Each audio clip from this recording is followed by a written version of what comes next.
The following feature presentation is part of the Skywalking Network.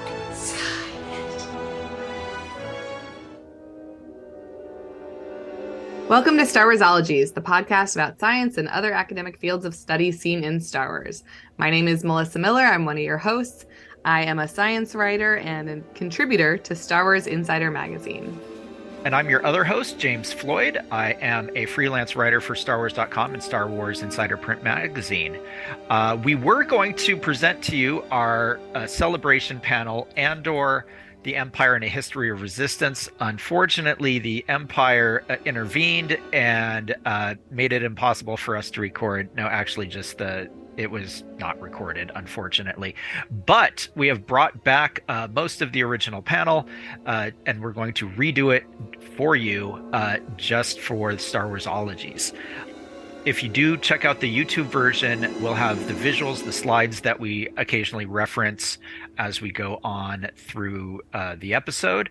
Also a disclaimer, we do talk about resistance and rebellion, and that includes discussions of people committing violence. We do not advocate committing violence except maybe against fascists. Punch fascists. Enjoy. Welcome, everyone, to Andor, the Empire and a History of Resistance. I am your moderator, James Floyd, and I will have our other panelists introduce themselves. Chris. Hi, everybody. My name is Chris Kempshall. I'm a historian and kind of author, and I've in regards to Star Wars, I've written two books, one of which is The History and Politics of Star Wars, Death Stars and Democracy, which fairly self-explanatory, kind of explores the way that Star Wars portrays history and real-world politics. And the other one is a licensed book with DK called Star Wars Battles That Changed the Galaxy. So hi, I'm Becca Harrison. I am a film historian and I am the author of the BFI Film Classics book, The Empire Strikes Back, which does a deep dive into the history of the production and reception of that film.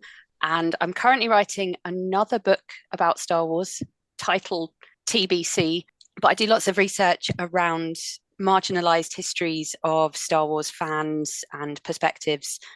So I've looked at gender representation in the franchise, queer aesthetics in The Empire Strikes Back, and currently looking into the environmental impact of prop and costume making for the Star Wars films. Yeah, hi, I'm Oli Mould. I'm a professor of human geography at Royal Holloway, University of London.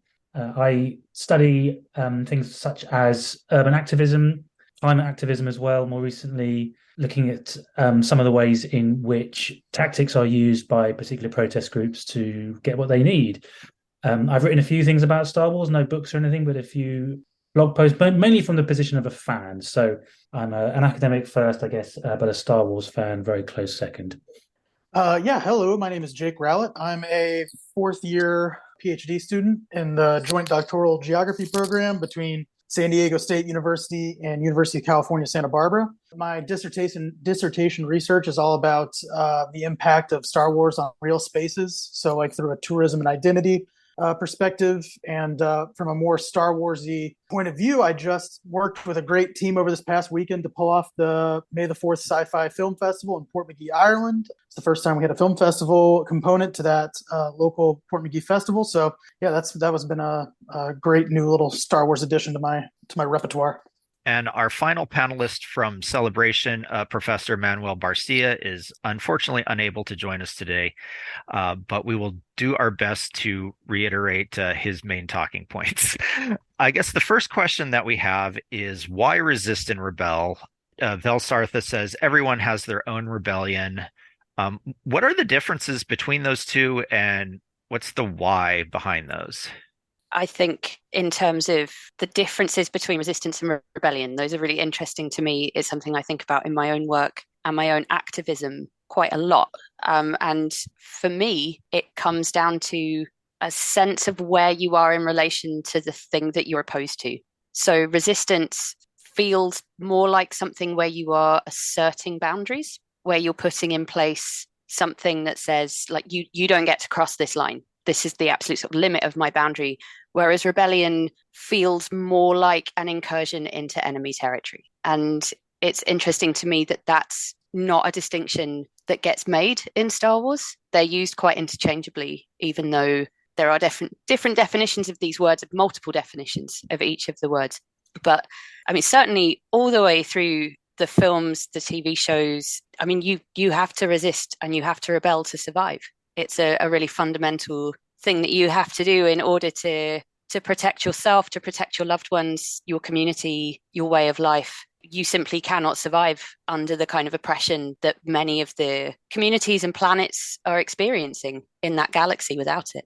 Yes, I would jump in there as well, and just to sort of build on that, to suggest that the why is really important there, because I think people who resist and rebel, coming from the research that I've done anyway, and the background of the history of resistance through the centuries, is that they are trying to create a world, or create an environment, a society, a culture even, which is different to the status quo, different to the one in which they are experiencing at the moment, which they perceive as unjust, unsustainable, unequal, whatever the sort of disadvantage is. So the why is they're trying to create, it crosses over with utopian studies and thinking about the horizons of utopia and people moving towards that. So the why is a really interesting point, because it's just a general sort of, or a fundamental dissatisfaction with current conditions of living. And so they partake in resistance activity or rebellious activity in order to change the structural systems of that status quo in order to make a better one. And that might be incrementally, it might be in one massive swoop in a revolution, but that's at its core, that's the why of that particular kind of question. I think that's a really good point as well. You mentioned utopia and trying to make change, and a recurrent theme in Star Wars, as we all know, is hope. You know, as Rose Tico says, you know, you fight you save what you love rather than fight what you hate. And there is, a strange as it may seem, a degree of optimism, I think, to rebelling and to resistance, even when you're fighting something really violent in extreme conflict. It has to be about trying to make the world that you live in a better place. When it comes to some of the difference between resistance and rebellion, I mean, if we take a kind of examine of our own kind of human past, you know, in the Second World War, it's the French resistance. It's not the French rebellion. You know, they're not playing around in France when they're trying to kind of check the Nazis. But resistance in that sense becomes try and stave off this for as long as possible until such a point comes when open rebellion becomes a possibility. But they're not, you know, they're not trying to overthrow kind of Paris and kind of reclaim the whole countryside in one go. What they're trying to do is situation in check. And as Beck was saying earlier on, it's about drawing a line, you know, this far, no further at this point, whereas rebellion becomes probably more violent. You know, resistance can be quite petty, or kind of, you know, quite small things can be an act of resistance against, you know, a more powerful oppressor. And then when it comes to kind of why resist and why rebel, certainly in regards to kind of Andor, but also in other moments of Star Wars, what you often see is, and you see it in Rogue One, is people basically being put into a situation where they have to make a choice. You either submit or get crushed, or you make the active decision to resist or rebel. And yeah, George Lucas has kind of written about in regards to his kind of vision of the Rebel Alliance as that, you know, not making a decision is making a decision, you know, and, you know, that's been kind of as a phrase that already exists, you know, not making a decision is to side with the oppressor.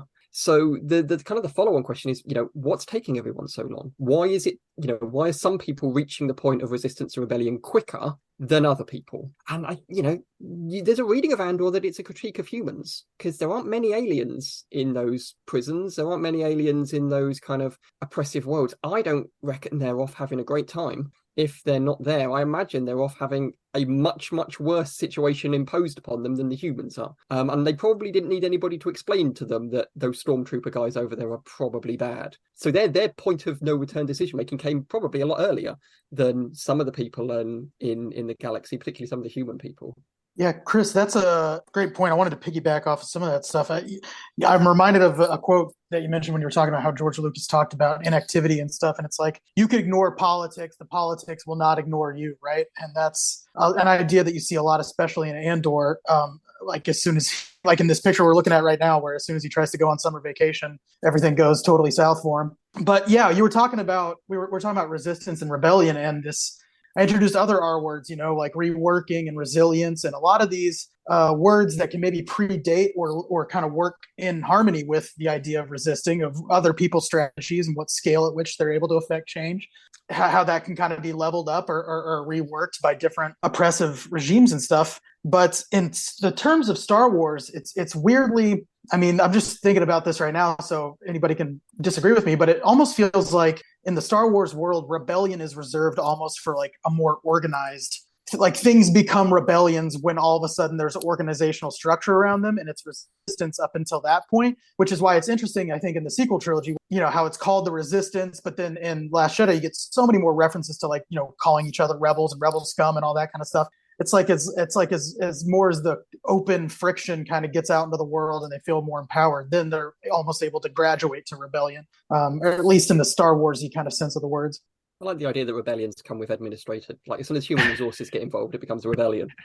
Yeah, exactly. Well, there definitely is some level of organization that happens when a rebellion. We can talk about kind of individual resistance, and certainly we see that kind of like with the French resistance that even just a work slowdown or tying up the enemy's resources just so that they are getting bogged down so that they can't achieve their objectives on their own schedule. That's resistance.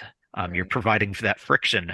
I was also thinking about it as just sort of becoming proprietary. Is there anything like it's the rebellion, right? Like I feel like capital R, the Rebel Alliance sort of thing in the original trilogy. And so maybe there's some leftover political, connotations to that where, the next generation, either it's sacred or, hated kind of thing. So you're just like, well, we'll just come up with a different word, thinking about like we used to call it global warming. And then people who didn't believe in it got really pedantic about, well, not everything's warming, and so now we call it climate change. It's like that you just kind of have to like pivot if things get too political almost. That's a great point. Okay, moving on to kind of the individual motivations. We have a lot of characters in Andor, and they all kind of come from different places, and they all a lot of them become part of a resistance, that they become rebels for lots of different reasons. So let's talk about some of those people. And look at all those female characters. Woo! That was my big takeaway, honestly, from Andor, was like, hey, look at that. Diverse universe. I mean, one of the things about I would say, relative diversity of women that we get relative to other Star Wars TV shows and films, it's amazing to see that there is diversity and of age. That was one of the things that really struck me, because so often we get very young women rebels.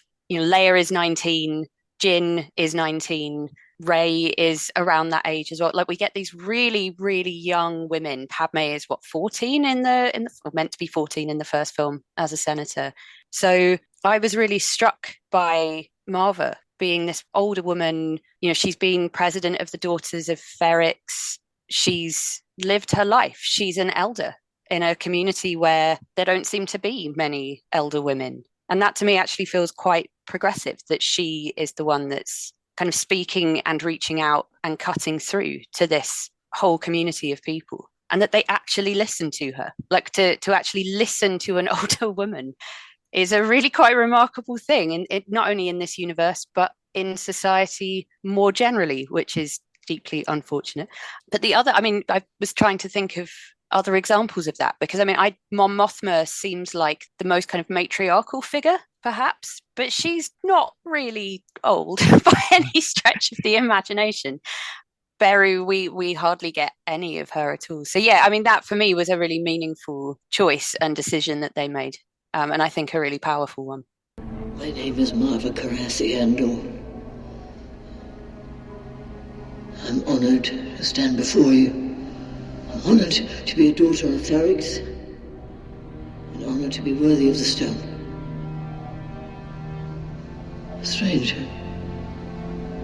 Feel as if I can see you. I always wanted to be lifted. I was always eager, always waiting to be inspired. I remember every time it happened, every time the dead lifted me with their truth. And now I'm dead. And I yearn to lift you I want Ferrix to continue. In my waning hours, that's what comforts me most. But I fear for you. We've been sleeping. We took their money and ignored them. We kept their engines churning, and the moment they pulled away, we forgot them. But we were sleeping. I've been sleeping. I've been turning away from a truth I wanted not to face. There is a darkness reaching like rust into everything around us. We let it grow, and now it's here. The Empire is a disease that thrives in darkness. It is never more alive than when we sleep. It's easy for the dead to tell you to fight. And maybe it's true, maybe fighting's useless. But I'll tell you this. If I could do it again, I'd wake up early and be fighting these bastards from the start. Fight the Empire! There's something I really like in regards to that point, Becca, of Marva as the transmitter of wisdom and experience. You know, she doesn't need to teach anybody on Ferrix how to throw a Molotov cocktail at Imperials. They're gonna figure that out for themselves. But what we get from her backstory is she didn't like the Galactic Republic beforehand. She wasn't like hard score, you know, fantastic, bring on the Galactic Republic or bring on the Separatists or anything like that. What she's trying to impart to everybody is these are the things you're going to need to know, or why you should throw that Molotov cocktail, or what's going to happen after you've done it. You know, the lessons of the past that are going to be useful for you when the time comes that, you know, it's going to be petrol bombs, it's going to be braining fascists with bricks, it's going to be these things. And I can't do that for you, although I'd very much like to, but I can tell you some of the things you're going to need to know when you decide to do that. And I thought that was fantastic, this kind of transference of historic memory to angry younger people who know that they're angry but don't necessarily know what the road ahead looks like if this is what they decide to do. I think it's because I've been thinking about Star Wars and its connections with, you know, real life military contracts and the sometimes slightly dubious relationships that exist between the film industry and the military. So I've been thinking about The Force Awakens being filmed on Greenham Common, which, for people not familiar with British military history, Greenham Common was the site of I think, almost 20-year protest when the government agreed to house US nuclear missiles at that base. And it was a group of women that marched, I think some of them from Wales across England. They went to Greenham and they stayed there. They set up a camp and that's where they lived for 19 years between, I think, around 80 or 81. And I think 2000, the camp finally was disbanded. Very few of those women's names are known. They're not kind of culturally significant individual figures. But they had this huge impact on news cycles, military history, on the decisions that the government were making. You know, they made a really, really big difference. So I've been thinking about Marva quite a lot through that lens as someone who we see in this snapshot kind of moment of time. And she has this massive impact. And she's come out of this space of kind of politicized women. And then she disappears into the ether, and then her name is not mentioned again all the way through the rest of the Star Wars canon, at least on screen. So yeah, I think it's just a really powerful representation of someone who has that moment, but isn't like an individual hero, but does affect a huge amount of change. I think it's interesting that Marva is of her family, and Marva's the first to hit that line and decide, no more, and I'm going to stay here on Ferrix because I believe in Ferrix and I believe in fighting back against the Empire here. And Cassian isn't quite there yet. That he is like, let's get out of here. Start a new life. Basically kind of run away from the problem on Ferrix. But it's not until later on that when he goes to visit Narkina 5 for a very lovely hotel stay. I hear they have a great swimming program there. But not everyone gets signed up for it. But that he doesn't become the rebel. He's not there yet, even at the end of season 1. That he's almost at that corner. But then, we see other people working really hard to, do their bits. We see Bix and we see Vel and Cinta, and Nemec writing his manifesto, and, just other people just standing up for each other. Like, Brasso, he is not really a rebel with a capital R. He's just simply sticking up for his family, his the people around him that he considers his family. And I think that's a powerful motivation for a lot of people, is that they are personally affected, that somebody they know is a victim of something that crosses the line, that whether it's violence or incarceration or, just getting ground down, that it becomes a motive. Is like, hey, this now affects me personally. And so that's sometimes what it takes, rather than seeing kind of the big picture and seeing, you know what, this whole situation is making me mad, but it's like, okay, it's affecting me personally. And some people might not get involved at the big picture, because it's like, well, I have to look after my family. But once it becomes impacting your family, then it's like, okay, yeah, let's get this going.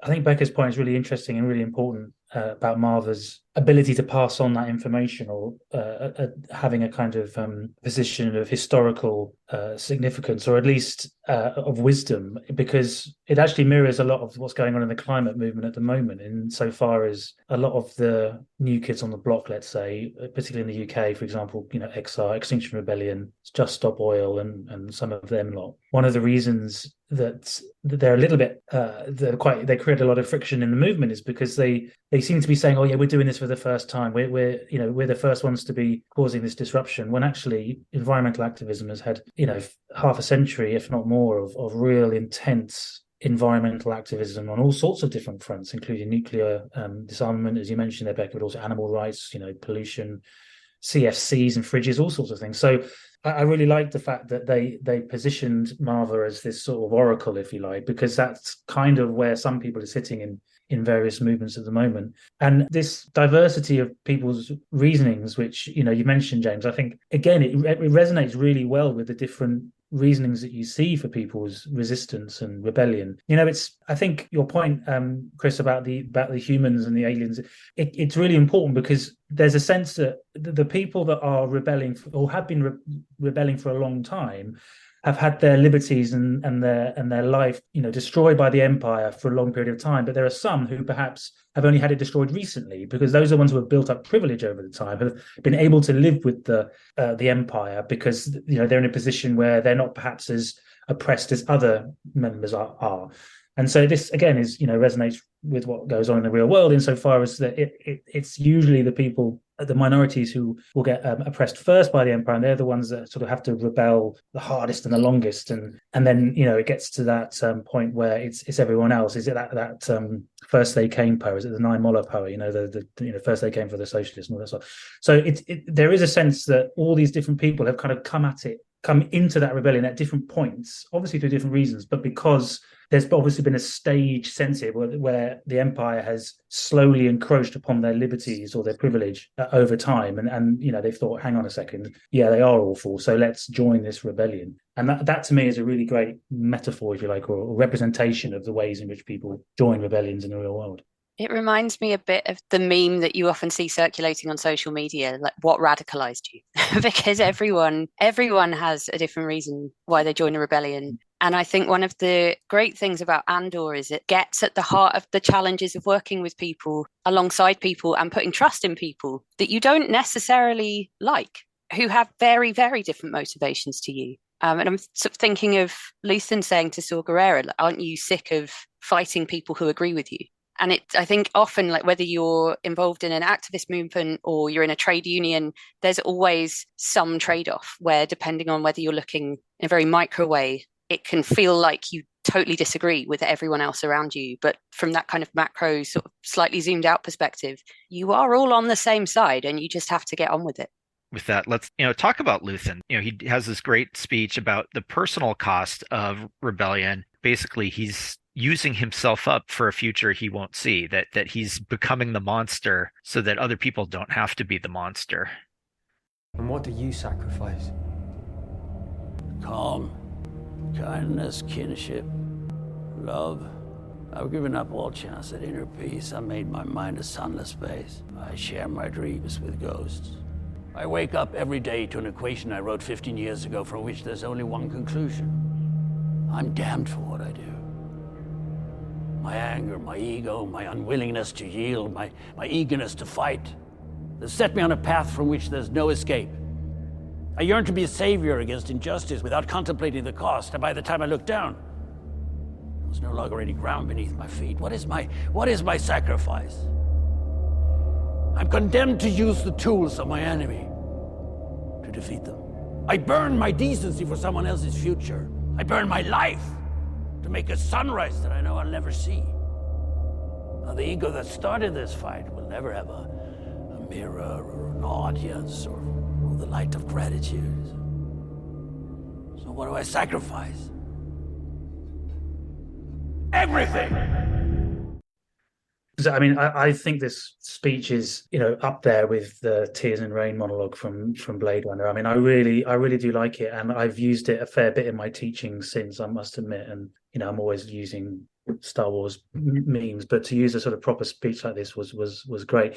And it's that bit at the beginning, particularly. I mean, there's lots of other reasons to like it, but where he says, "I'm them to use the tools of my enemy to defeat them." I mean, I'd love to know whether the writers were deliberately riffing on Audre Lorde's essay, the Master's tools and never dismantle the Master's house. And Audre Lorde, for those who don't know, is a sort of black civil rights feminist scholar who talks about resistance, but comes at it from the position of a sort of anarcho-feminism, and argues that you can't use the Master's tools to dismantle the Master's house. That is quite a sort of Marxist tradition, insofar as you do take the Master's tools and you kind of create your own army, and then you storm the Master's house and you take it over. That's the kind of classic Marxist theory. And maybe Luthen is that sort of classic Marxist sort of rebel, whereas there's plenty of other examples throughout the rest of those people that we saw on the previous slide, and all the different journeys that are actually more in Audre Lorde's camp, which is actually, no, we by rebel, we save the things we love. Or there's a quote, is it from Jyn Erso in Rogue One? It's not a problem if you don't look up the flag of the Empire. So it's a fantastic quote. And we spent many joyful hours in my class dissecting it. I've been thinking about that a lot since past week, since we had our initial talk, is this idea of, because we talked about the using the quote, you can't destroy the Master's house with the tools of the Master, but it's like, at what point, I think this is, maybe a little off topic, but I think the writer's strike made me think about, well, what point do you have to, you're left with no other tools, because every tool has been incorporated in one way or another that makes it to the point where you're left kind of in a desperate back against the wall kind of thing. And I don't know about that from a personal perspective. That's what's so good about the speech, is he's so dedicated in the way that he thinks. At the beginning of the speech, he also talks about, like love and calmness, and I've had to give up, a life of peace and all that. But it all comes down to this towards the end, of just like kind of the ego he's had to burn, and the ego also that he has to build when he's, in front of people. And it's interesting that, and from his perspective, it is like the only way he's going to be able to affect change is by, just being ruthless for like you said, so that other people don't have to be ruthless after him. It's a very interesting kind of baggage to apply to a character that I think is one of the reasons that his character is so interesting.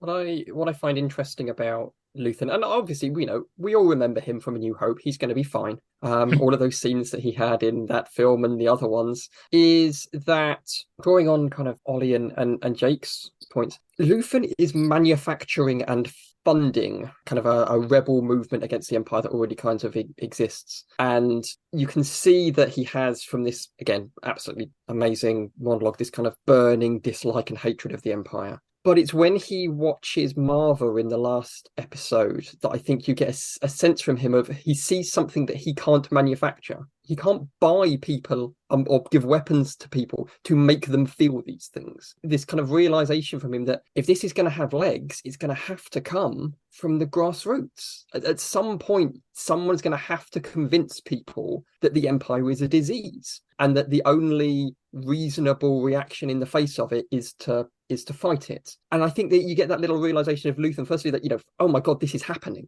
This is happening now. I've been waiting a long time for this. But also other people feel this thing.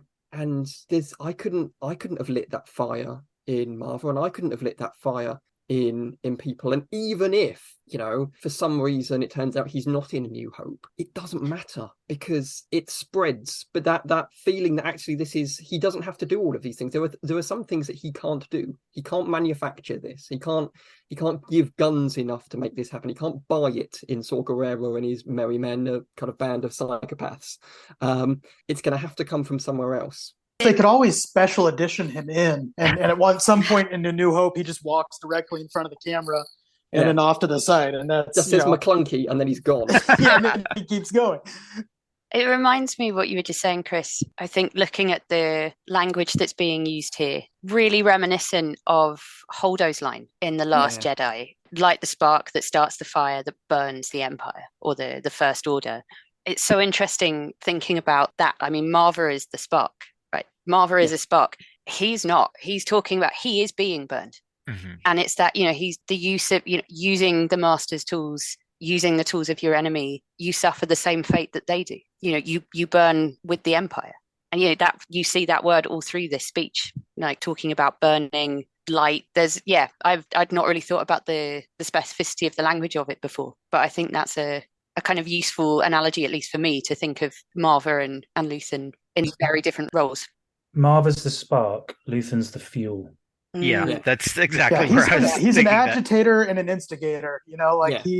He's poking and prodding throughout the entire season, which leads to some people getting there. Yeah, he's the kindling, and I don't know. It always struck me that this speech of his that, he's like, he talks about, kind of his ego, and it's like he is very egocentric about this, but maybe that's what it takes to push people to that edge. That certainly, working with Saw Gerrera, he's got to be able to stand up for his side. But, we talk about, Luthen, and there's lots of other people who are resisting and in different levels. That you have political leaders, you have just regular citizens, you have even people within the Empire, whether they're in the military or in, like, I think Lieutenant Gorn or Lonnie, who is in the ISB. So what is that like, resisting within a system?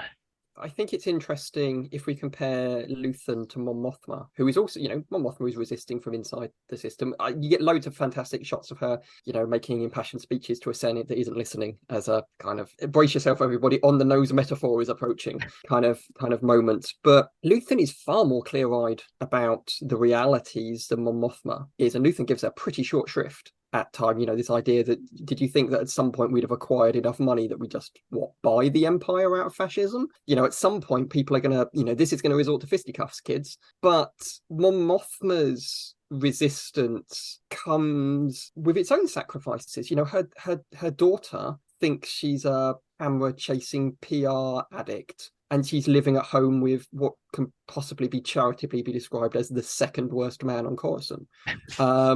Who invites the Emperor's friends to dinner. But she has to maintain this veneer of respectability and the right balance of being annoying without being annoying enough that attention focuses on her. So it's this very weird kind of role that she plays, where she is sacrificing part of herself. She weds her daughter off to a gangster as her sacrifice to the cause. She's just like every other character we see, is getting more radicalized throughout the season, but has to do it all quietly, which is its own kind of, narrative torture put on her of like, she's coming to terms with all of these, sacrifices she's going to have to make, just like other folks are, but in a very quietly hostile environment. I think it's really interesting how one of the ways in which Andor has been praised, for, amongst many different things, but is that it really shows the banality of evil. This Hannah Arendt's ideas that when the philosopher, when she was describing fascism or the Nazis in Germany, she was saying, oh, well, there was, they just sort of went along with it. And we see that in the Empire. We see, I mean, a lot of the mid-level sort of people that we focus on. But actually, it's kind of mirrored a little bit in what Mon Mothma does, insofar as there's almost like a banality of rebellion, insofar as that she has to do these fairly mundane official governmental activities, but at the same time, she knows she's doing them in order to sort of create a resource, a financial resource, to create a structure which can match the Empire. So it is that sort of using the Master's tools or somehow trying to match it in some way. So yeah, there is this sense that there's a sort of banality of rebellion as well as just as much as there's a banality of evil, I guess. And that's what Andor does so well. It just sort of really it highlights that with just the ways in which you sort of see their daily lives being played out, and Cyril having that blue milk with his overbearing mother and stuff. It's brilliant. So I think that there's a real sense that that banality is front and center, but it's so vital in Rebellion. I think maybe we can agree that Cyril's mom may be the most evil person on Coruscant. But no, definitely that the banality of it is like, just having to set up fundings and like, okay, we got to, figure out what to do some creative accounting. But then, it comes down to that her daughter becomes sort of the Iphigenia here of starting this war, that she has to sacrifice her own daughter to, kind of gain the favor to keep the momentum going. And that's something that maybe we don't see other people that are resisting rebellion. I guess Lonnie, in a sense, he's sacrificing his ability to be with his family in order to stay in the ISB to keep feeding people information, and he's sacrificing a bit of his own soul, knowing that Anto Krieger's entire group is getting wiped out just to keep him as a mole inside the ISB. Okay, let's move on to talk about kind of individual acts of rebellion. We see people, starting to organize, but, at the basic level, you have just people on their own kind of starting what they want to do. We have example of that of Wilman Pack. His father gets hauled off by the Empire and tortured and killed. And so he decides, you know what, I'm going to start building a bomb. So what is that at kind of the individual level? I mean, I think it plays back into what we said earlier, and so everyone has their own justifications or their own reasonings for joining the rebellion. This, bomb making is classic, French Revolution style. There's lots of individual sort of homemade bombs and homemade weapons, and we don't really see the origins and sources of the stuff that he's using, but he may well have actually sourced it from Empire technology. So, I think that as a whole, though, it evidences the different justifications, and actually, it's almost like death by a thousand cuts. You need these individuals to perform these little acts of rebellion in order to puncture holes and to test the defenses, if you like, of the Empire's defenses. So it really highlights how the nuances and the everyday activities of large scale rebellion. I think that. It's what was missing from the original trilogy, I guess, is that we kind of joined it halfway through. We joined it. Oh yeah, well, they just have all these TIE fighters, and they have all these amazing X-wings and planes and everything else, but we never really get a sense of like, well, what's been motivating people to get to that point. And so we see it here. We see, people lose their family, people lose their friends, people lose their mothers, and that is the reason why we have that in the original film. So yeah, it all tells that journey of how that mass of rebellion all came together. I was going to say, on the subject of individual acts of rebellion, I appreciate he's working with Cassian, but I think it's worth mentioning Kino Loy, because that for me was one of the most moving moments in the whole series. I know that everyone kind of talks about the big monologues, but that simple sentence, "I can't swim," it got me right in the feels. The journey that he goes on and the individual sacrifice that he's willing to make for a future that he has no hope for as an individual, and can't really know what is in store for anyone else, because they get to the sort of edge of the platform of the prison and no one knows that they're going to survive. You're running entirely on hope at that point, a wing and a prayer. And yeah, I just think that that's a really fascinating character arc from where we see him when Cassian first ends up imprisoned, and he's quite kind of built into the system and just wants to do his time and get everyone else through their time and leave, to becoming someone who has to shoulder the burden of being a leader and leading others to something that he isn't going to be able to experience himself. My name is Kino Loy. I'm the day shift manager on level 5. I'm speaking to you from the command center on level 8. We are, at this moment, in control of the facility. Is that the best you got? How long we hang on, how far we get, how many of us make it out, all of that is now up to us. We have deactivated every floor in the facility. All the floors are cold. Wherever you are, right now, get up. Stop the work. Get out of your cells. Take charge and start climbing. They don't have enough guards, and they know it. If we wait until they figure that out, it'll be too late. We will never have a better chance than this. And I would rather die trying to take them down than giving them what they want. We know they fried 100 men on level 2. We know that they are making up our sentences as we go along. We know that no one outside here knows what's happening. And now we know that when they say we are being released, we are being transferred to some other prison to go and die. And that ends today. There is one way out. Right now. The building is ours. You need to run, climb, kill. You need to help each other. You see someone who's confused, someone who's lost. You get them moving and you keep them moving until we put this place behind us. There are 5,000 of us. If we can fight half as hard as we've been working, we will be home in no time. One way out! One way out! One way out! One way out! One way out!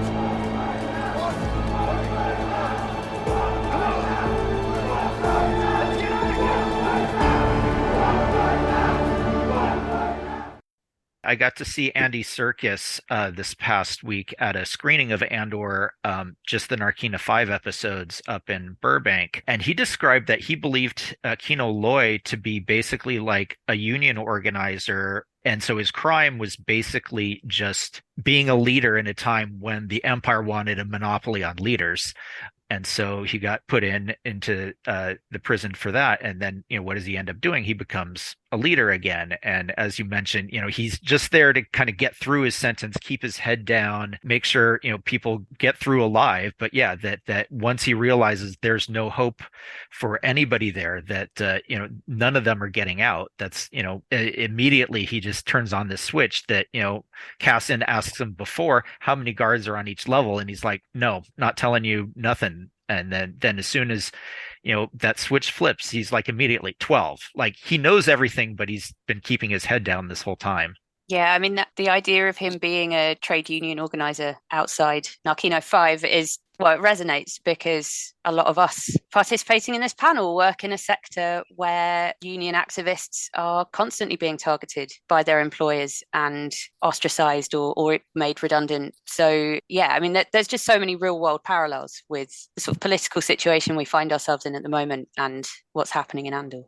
Yeah, well, going back, I think it's what's so great about, folks, building a bomb in a shed with the tools that they've got or using your leadership in that way is everybody's got a set of tools, whether it's their own character or their own, something is available to them. And so seeing these acts of resistance that spring out of what each individual is capable of accomplishing, that all kind of goes towards what we know to become the entirety of the rebellion, seeing these individual things, these individual strengths, is I think a great part of Andor. And it's so interesting how, those first episodes with Kino Loy, when Andor first gets there, it's like he has got all the confidence in the world. This is how it works. You go over here, you do this, you're competing with them, and I'm competing with, every other floor. Kind of this rehearsed speech or whatever. And then when it comes time for him to be on the comms and he doesn't have that, stump speech or, the rehearsed, this is how I talk to my prisoners kind of thing. It takes Andor being there being like, is that the best you got, man? Like but it ignites something in him, and he is able to step up to the plate and make it work.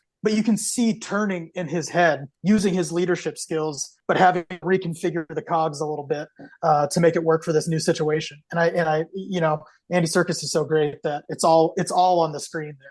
Find it interesting the extent to which the Empire both copes very well and massively struggles with predictability and unpredictability. So, you get the funeral of Ferrix and the Empire's like, oh, this could be an issue. So we'll make sure we've all, lots of stormtroopers and the like. And we also, it's reasonably predictable that Cassian, if he's ever going to come back to Ferrix, it'll be now. So we're ready for this. But a massive blind spot about the idea that, a son might have a problem with you just dragging his father off the street and torturing him to death, that might cause a problem further down the line. And it's these kind of competing clarity and blind spots that cause issues for the Empire. There's a bit in a conversation between Cassian and Kino Loy where Cassian, after finding out that they iced everybody on level whatever it was, and Cassian says, power doesn't panic. And the Empire is always riding the very edge of panic. It's partly because they're trying to do everything as to the lowest bidder, effectively, the minimum number of guards, the minimum number of stormtroopers and like. But they massively struggle with unpredictability, or what they conceive of being unpredictable, to the point where anything that deviates from what they expect to happen,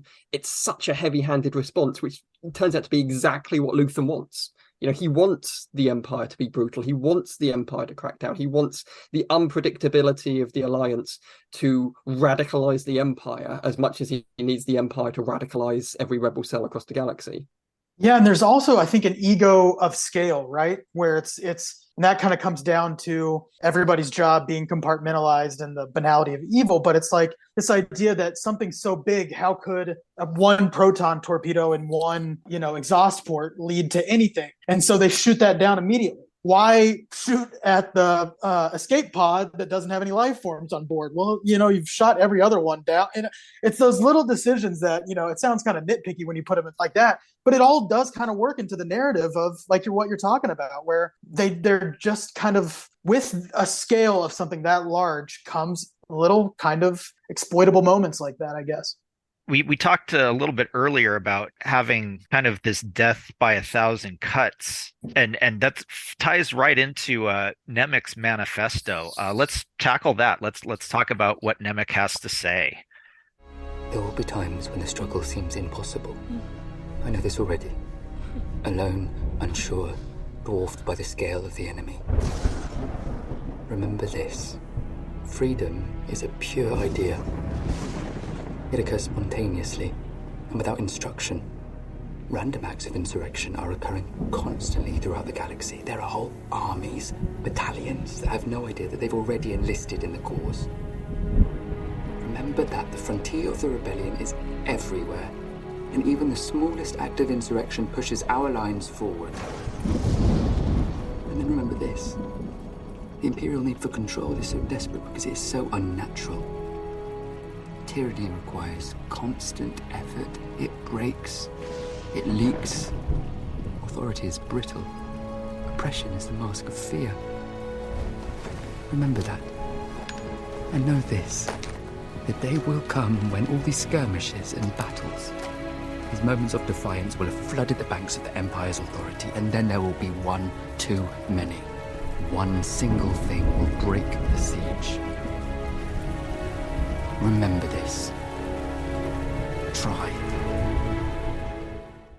I mean, it almost feels like it goes without saying that the Jedi Order is questionable in regards to their ethics, morality, approach to serious problems.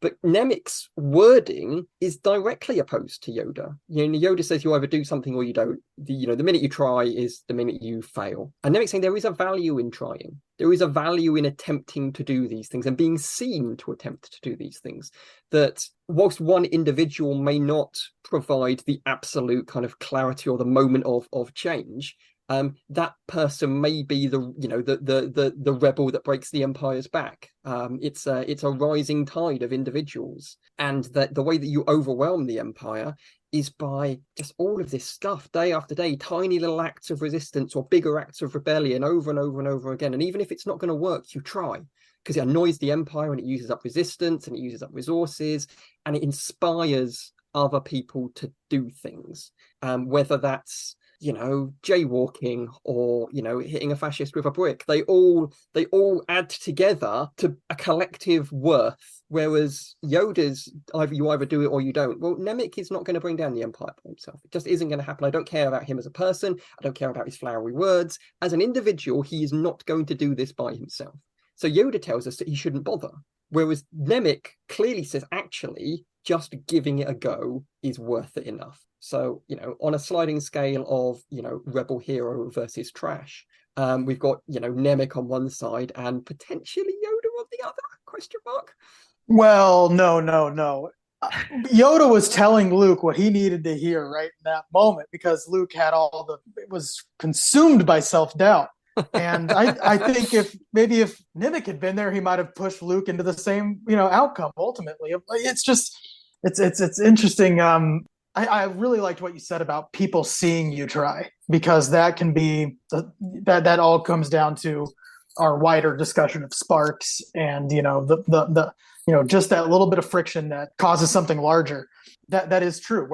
But then we could dive into that's kind of what Luke ends up being really good at doing in The Last Jedi, is being out in front of everybody and facing down the first. But anyway, we don't have to dive into that more. But it's interesting how, different things push people in different directions, for sure.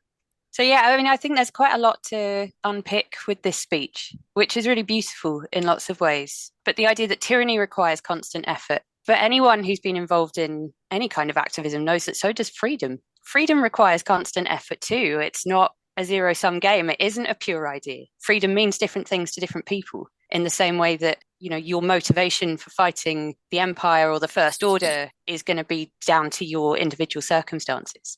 So this is what Cassian needs to hear. And this is what Nemik needs to believe, as much as it is a manifesto for real change. But one of the things that we talked about at Celebration, which I think it's worth raising again, is the tension between almost the purity of what Nemik's saying here and the context in which we're hearing these words, which is through Andor, via Star Wars, via Lucasfilm, through the Disney Corporation. And, we can't separate the words that we're hearing and the ideas that we're currently talking about from their real world context, which is that, it's a metaphor I used the other day. We, as Star Wars fans, are the gamblers in the casino on Canto Bight. Like, we're enjoying the spoils. We're having a great time at the party. But the fact is that party was made by an exploitative corporation. And there are plenty of people around the world who have never seen Star Wars, probably aren't interested in it, and have been actively harmed by its production. Indigenous communities in Guatemala, the many people who work in factories that create the, bits of machinery that go into servers. We know that there are tons and tons and tons of exploited workers across the African continent working in digital tech industries, which serve film and television. And there is a huge environmental cost of any kind of film and television making on this scale. So there's a part of me that feels like we have to grapple with that, and we can't overlook it. Especially as I think Andor has done a really great job of inspiring people to a point.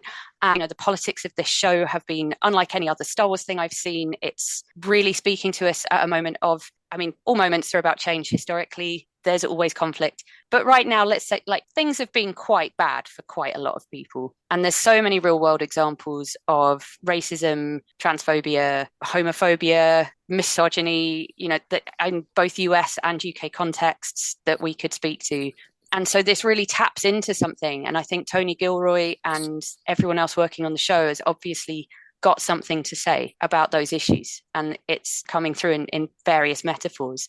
But what we're not doing is going out and changing the world as a result of that. And so it just feels like sometimes there's a bit of a disconnect between these, inspiring words in a fictional manifesto. And where do people take that? What do they do with it? I kind of want to see Star Wars tell people what to do a bit more, like explain to people how to go and do something to change their circumstances. So yeah, for me, this encapsulates quite a lot of those tensions and challenges, shall we say. It's a really good point, and one which I think has been grappled with by all sorts of social scientists and philosophers and sort of people over the last few decades at least, because corporations do, to some extent at least, and even more so now, perform a lot of our resistance for us. You look at what Disney, aren't they suing DeSantis in Florida now? And and I guess there's a couple of things going on here. The first is because a lot of our governments, the US government, the UK government, and many European governments elsewhere have shifted so far to the right that a lot of the corporations, which obviously are hegemonic and unsustainable and do all those nasty things which you mentioned there, but they are sort of slightly further to the center perhaps, and so they're beginning to push back a little bit. But that has always been part of consumer capitalism, insofar as there's always going to be a tension between getting a voice heard, because the makers of this program probably have very similar sentiments to us or to other sort of activists. They probably want to see the world change. They just happen to be very, very good story writers and script editors and cinematographers and whatever it is. So they're working for a corporation which they think will get their voice heard or get their message heard over the the noise of the incoming money and capital. And that's a decision that many artists have across, the small artists taking a commission from BP to do whatever, or art washing a building or whatever it is. These decisions are made across the world daily with the intention that, yes, maybe at some point I might change someone's mind. And you mentioned the fact that there's these Star Wars fans are not changing the world. I don't know. I think we have to play the long game with this, because Rome wasn't built in a day. And you look at the views and the political views of young people around the world now. It is radically, wasn't there some survey that Fox News pulled out that like 75% in under 25s are all socialists or something. So, I don't think it's an accident that a lot of these popular culture consumers, and there's always going to be the vocal minority of the sort of far right kind of like really horrible people. But I suspect that, and maybe this is just the hopefulness in me, but there's a groundswell of real. And it is in the youth, and Greta Thunberg and everyone else, kind of other sort of people that you can kind of point to. And they've consumed Star Wars, and they've consumed all these quite subversive narratives that are, yes, couched in corporations, but they're feeding into their politics and they're feeding into their activism. And I think that it's manifesting in a groundswell of sort of resistance activism to what are increasingly far-right governments. As I say, maybe I'm being naive and too hopeful, but I think that tension there is something that we've lived with for a long time, but it can make a difference. I agree with Oli here that, we are kind of raising a new generation with these, subversive messages and just trying to recognize that overthrowing evil. It's like we have, our Star Wars hero. We have Nemec here, but we also have like Katniss Everdeen, and we have Harry Potter. They're all standing up against oppression, that they're fighting in their own way. And I know one of the ways that the Empire is hitting us with the banality of evil is that they're just doing it every day, that there's a new outrage every day. And it's, as Becca said, that freedom takes work. And so you have to be fighting it every day. And that's really hard when there's a new low being hit every day. And it's just like, you get tired that you have, protests, you have things like the March for Science, the March for Women. And then you have to go back to work, and it's like there's a new low, and you're just like, I got to keep fighting, but also I got to put food on the table. I got to do laundry. And you mentioned those women that camped outside Greenham Common, and it's like, yeah, that is giving up a lot, that to be there and keep fighting every day, because that means other things aren't getting done. And so that's the challenge of fighting oppression, is that when they are able to sustain this shock and awe of evil, how do we manage to sustain our resistance, especially once we get exhausted? Sorry, I just wanted to sort of speak back to Ollie's point. I was certainly not saying that no Star Wars fans do activism. That wasn't that wasn't what I was saying. But I think we do also have to be cautious about quite a lot of these arguments. I mean, I was at the Andor panel, and you could see Diego Luna self-censoring. He was talking about Narkina 5 and there being real-world context for that. And of course, he's referring to the prison industrial complex and what is mostly the incarceration of men of color in the US, particularly black men. But he couldn't actually explicitly say that. And you know that he can't explicitly say that because of the corporate PR machine around him. So if you can't say those things out loud and you're being censored by your employer, where does that leave you in terms of it being a centrist or more to the center organization? That doesn't seem very center to me. And I am optimistic, there's a new generation, but I think we have to be careful about not doing what certain activists do and claiming that this is all new. Because, of course, an earlier generation, they had Luke and Leia and Han. This is not the first representation of activism. It's not the first representation of rebellion. This has happened over and over and over again. And, having been in classrooms as a queer woman, I can tell you the younger generation are not all about progressive politics. They're really not. So I think we just have to be, again, it's tension, it's things pulling in different directions. I would like to see Star Wars really nail its colors to the mast is I think where I will leave that. I just wanted to chime in. I saw that on MSNBC, Mehdi Hassan had done a 30 minutes politics of Andor thing for May the 4th. And so I knew this was coming up, so I watched it. So I recommend y'all check it out, just maybe for context what I'm about to say. But he had a panel on there that was, and one of, I forgot from what publication he's from, but he was talking about how Andor has kind of proved to be a Rorschach test for a lot of folks. And that, there are some, because we're talking about how outright political this show is and how the messages are right there. And how can anybody ignore these anti-fascist, anti-authoritarian, things?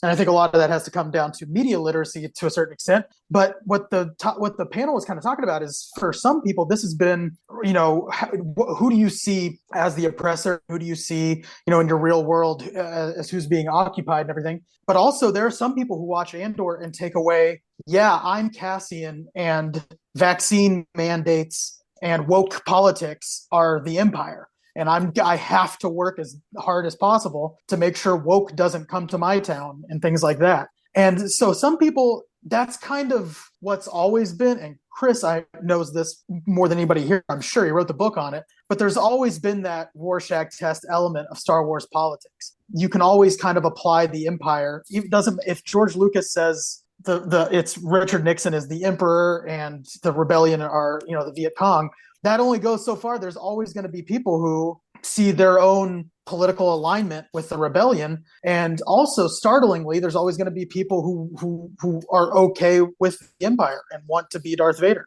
or think that that's where the actual, power is. Becca brought up a great point talking about the Disney Corporation itself, because right now we have the, the writer's strike going on right now, but Disney outright said they will press legal action against any showrunners who don't report to set for production because their producer contracts state that they still need to be there. And so Andor is the show on the slate right now. And Tony Gilroy said he wrote as quickly as possible to get the season finished before the strike hit. But now Disney's saying that he has to be there on set as part of his obligation as a producer for the show.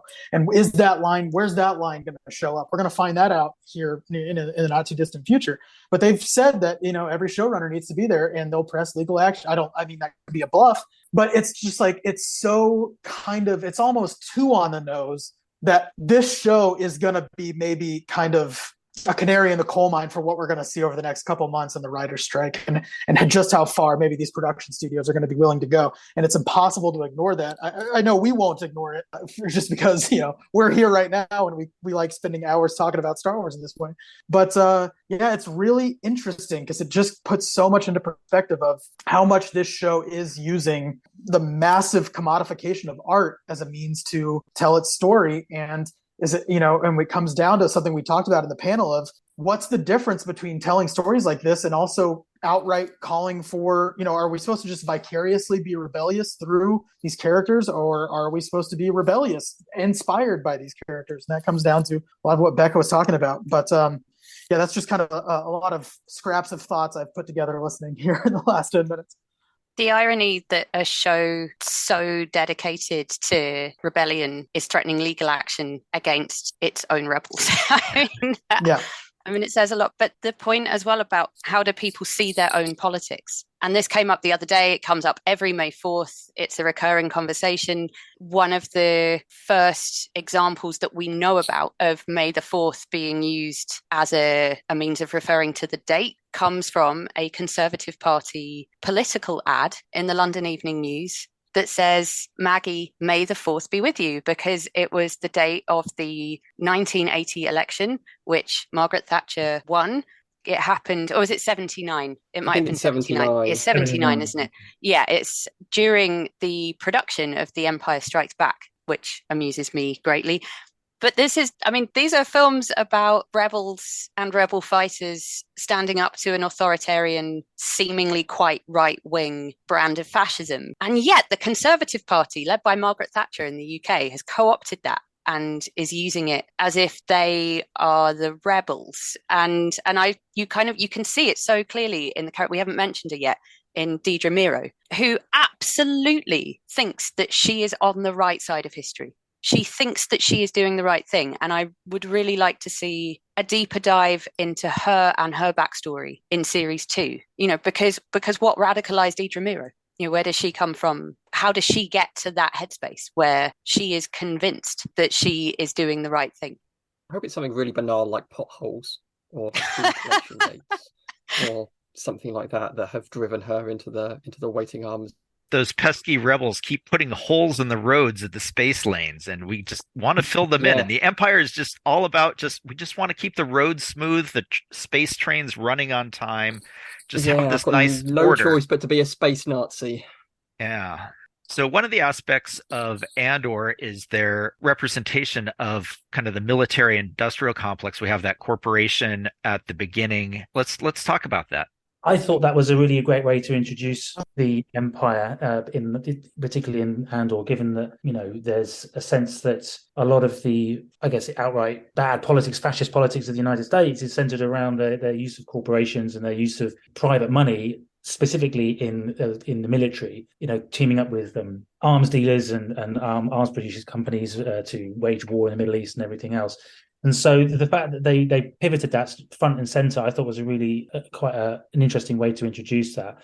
And they were able to show how it was the different motivations as well, like one being profit, one being control. And we see it with the prison as well. I think that's the prison is clearly a similar sort of setup with the evidencing the prison industrial complex. Because if we've seen the end credits scene at the end, we clearly know that robots can build a Death Star, yet they are using people to do it as a sort of means of control, which is as a means of sort of suppressing particular groups of people, which is clearly what the prison industrial complex is designed to do, as Becca outlined earlier so well. So I don't think it's an accident that these networks and connections are made, because how else are you going to, an empire to govern a galaxy? You're going to need little companies or big companies, I guess, to manage that planet, to do this thing, to sort of all the different various things. Because I guess at that point, the Empire isn't quite as far-reaching as perhaps it is in A New Hope. So, it's along with the banality of evil thing, it's a really, I think, a deliberate characteristic that they've put in there to evidence the different sort of characteristics of Empire. I like the hierarchical nature of it, where you have these companies who will do exactly what the Empire would have done themselves if they'd come down there, but will do it to avoid the Empire coming down there. So the Empire has outsourced tyranny to a variety of kind of placeholder corporations who will be just as tyrannical, just as unpleasant as the Empire would be. But the Empire exists as like the guy upstairs. It's like, oh, do you want to have a strike? Do you want to cause? Because I'm gonna have to go and ask the guy upstairs, and then he's gonna come down, and he's gonna bring his stormtroopers with him, and then there's gonna be TIE fighters, and then you see where after the heist, like the Star Destroyer arrives. It's like the only time we see a Star Destroyer is, you've annoyed us enough now we've had to go and we've sent this upstairs, and now they're going to come down here, and you end up with this hierarchical nature, which is fascinating, but very kind of East India Company in its own way. I think it does a great job, perhaps not so much as the sequel films do, mostly through Finn's character, but you do get a sense of the brutality of recruitment into the military as well, and into those corporate spaces. I think the moment where Cassian and Kino Loy storm the headquarters of the prison guards, and it's this real Wizard of Oz pulling back the curtain moment. I mean, even to the point of it being a vocal trick, where the kind of big booming voice that you hear through the complex is essentially a fancy vocoder. And you've got these two basically kids who don't know what they're doing and don't want to die, and are faced with people with far more experience handling weapons and leading than they have. They're not leaders. They are barely not teenagers anymore. And I think it's played with a degree of humor. I don't think I ever quite got to feeling really sorry for them, but it's definitely going in that direction. And you see the power imbalances and the fact that there will be people fighting for the Empire who have not made an active choice to do that. They've been co-opted into it. They've been pulled into it, but it maybe isn't something that they would actively have chosen for themselves. Or even if they did actively choose it for themselves, it might be for, reasons that made sense to them, but then maybe later on it's like, oh wait, I can't get out. Like, it's like, I live on a really crappy planet. This is my chance to get off world and away from the crap fest. And so I get to go be a soldier and a stormtrooper. And it's like, oh wow, now I am providing the crap fest for somebody else.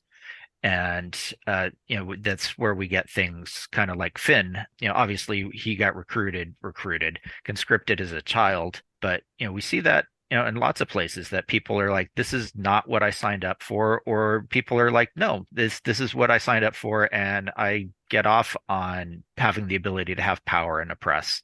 I mean, lest we forget, isn't that Luke's plan to escape the banality of life on the moisture farm? He wants to.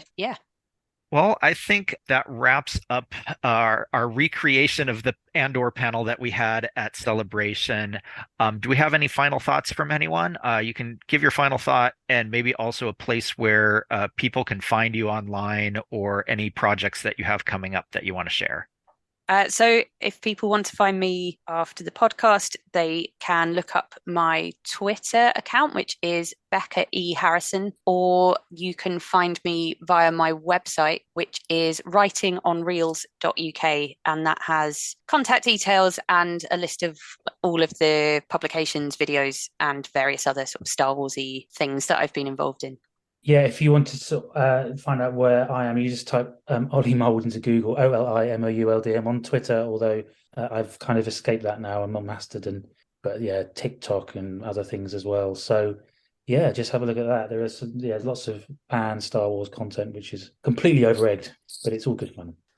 If you're looking for me, I'm on Twitter at Jake Rowlett. ROWLETT, all lowercase or whatever. I don't know how Twitter works. I'm trying to tweet more. I'm not very good at it, but I'm trying to get better at it. I've got some cool stuff coming down the line that is Star Wars adjacent that I'm excited to share with folks when that comes up. So yeah, I'll try and get better at that. My maybe concluding thought that I'd like to share is that I am fully in support of the writer's strike and everything that they're asking for from these studios. And even if that is at odds with, my fandom wants of as much Star Wars as possible, who cares if it's not made with everybody getting a fair shake? So yeah, I don't really want to see even Andor go into production without Tony Gilroy there on the set. So we'll see how that all shakes out. But yeah. I'll take the future of Star Wars when I can get it, if it comes as fairly as possible. Yeah, I would second that. So in regards to finding me, one of the benefits of being the only Chris Kempshall who's ever existed means that all of my social media handles are real easy to find, depending on how you spell Kempshall, which, appears to vary from student to student and bank to bank. But at Chris Kempshall on Twitter is for anything fun that comes up. Kind of closing thoughts. I mean, just effectively how kind of enjoyable this is. It was enjoyable at Celebration. It was enjoyable now. Yeah, just, thanks very much for having us along. Oh, thank you, everyone. Oli, Chris, Jake, Becca, and Manuel in absentia. I just wanted to wrap up. Thank you all, and wrap up with the last bit of Marva's speech. If I could do it again, I'd wake up early and be fighting these bastards from the start. Fight the Empire, or whatever F word that the actress wanted to say. We love Fiona Shaw. Oh, so much. That wraps up this episode of Star Warsologies. We want to thank all of the panelists for joining us again, and we want to thank Jack Eddy for becoming a listener and providing us with some great feedback, and all of you, of course, for listening. If you're looking for the links we might have talked about during the show, or you want to see the show notes, we have that on skywalkingthroughneverland.com/star-warsologies. And also check out our YouTube channel, and there's some of the visuals there, as we mentioned. If you have an idea for a topic for Star Warsologies or know an expert we should interview, let us know at Star Warsologies on Twitter and Instagram, or at starwarsologies@gmail.com. That is StarWarsologies. We also have a fan group on Facebook. It's called Star Warsologies Podcast Fan Group, so you can come in there, chat with us and your fellow listeners. Please also rate, review, and subscribe to the podcast on your favorite service, and definitely share with your friends.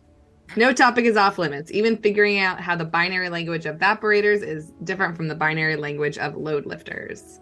We are part of the Skywalking Network, where you can also find a variety of other great shows about Star Wars, Disney, and Marvel, including the Neverland Clubhouse and the flagship show, Skywalking Through Neverland. There's also a YouTube show, Today in Star Wars Histories. You can find all of these at skywalkingnetwork.com.